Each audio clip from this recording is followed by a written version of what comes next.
सर्द रात, बर्फ से ढकी पहाड़ियां, हवा इतनी ठंडी कि सांस लेना भी लड़ाई बन जाए।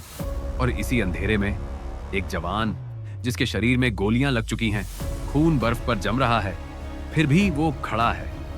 नाम नायक जादूनाथ सिंह, और सामने दुश्मन की पूरी टुकड़ी।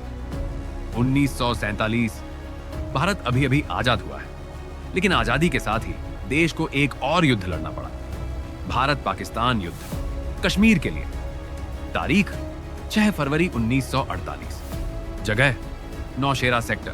पोस्ट का नाम तैनधार पोस्ट। ये कोई साधारण पोस्ट नहीं थी। ये पोस्ट गिरती तो दुश्मन को सीधा रास्ता मिल जाता राजौरी और नौशेरा तक। और अगर ऐसा होता तो कश्मीर का नक्शा आज अलग होता। जादूनाथ सिंह कोई अफसर नहीं थे, कोई बड़ी रैंक नहीं। वो थे राजपूत रेजिमेंट का एक नायक, गांव से आया हुआ एक आम भारतीय जवान जिसे युद्ध की किताबें नहीं बल्कि कर्तव्य चलाता था। उस रात उनकी टुकड़ी को आदेश मिला, तैनधार पोस्ट हर हाल में बचानी है। रात लगभग 2 बजे, चारों तरफ सन्नाटा। अचानक पाकिस्तानी कबायली लड़ाके और सैनिक हमला कर देते हैं। गोलियों की आवाज, ग्रेनेड के धमाके और बर्फ पर गिरते शरीर।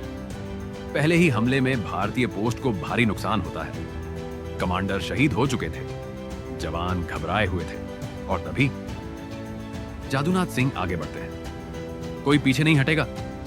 वो खुद लाइट मशीन गन संभालते हैं और दुश्मन की ओर बढ़ते हैं। दुश्मन का पहला बंकर। जादूनाथ सिंह रेंगते हुए आगे बढ़ते हैं। एक ग्रेनेड, फिर दूसरा, बंकर उड़ जाता है। अंदर मौजूद दुश्मन सैनिक मारे जाते हैं। जैसे ही वो खड़े होते हैं, एक गोली उनके कंधे में लगती है।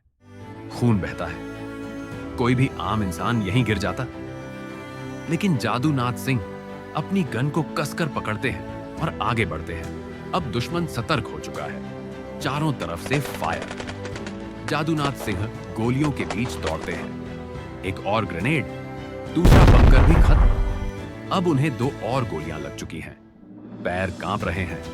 आंखों के सामने धुंध है, लेकिन सामने खड़े जवानों को देखकर वो चिल्लाते हैं, जब तक मैं जिंदा हूं ये पोस्ट कोई नहीं ले सकता। तीसरा बंकर सबसे मजबूत था। जादूनाथ सिंह लगभग घिसटते हुए आगे बढ़ते हैं। गोली उनकी जांघ में लगती है। वो गिरते हैं, फिर उठते हैं।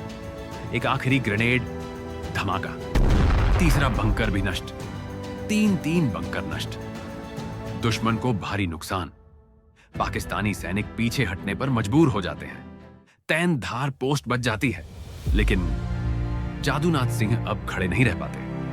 अत्यधिक रक्तस्राव। बर्फ पर लेटते हुए वो आसमान की तरफ देखते हैं। भारत की आजादी उनकी आंखों में है, और वहीं वो वीर गति को प्राप्त होते हैं। उनकी बहादुरी के कारण नौशेरा सेक्टर बचा रहा। अगर वो पोस्ट गिर जाती तो युद्ध का परिणाम बदल सकता था। भारत सरकार ने उनके अद्वितीय साहस के लिए उन्हें मरणोपरांत प्रदान किया, परमवीर चक्र। वो बने भारत के दूसरे परमवीर चक्र विजेता। नायक जादूनाथ सिंह कोई फिल्मी हीरो नहीं थे। वो डरते थे, वो घायल थे, वो जानते थे कि शायद वो बचेंगे नहीं, लेकिन फिर भी उन्होंने लड़ाई लड़ी, क्योंकि देश उनसे बड़ा था। जब भी आजादी की हवा महसूस करो तो याद रखना, उसमें जादूनाथ सिंह का भी लहू शामिल है। जय हिंद।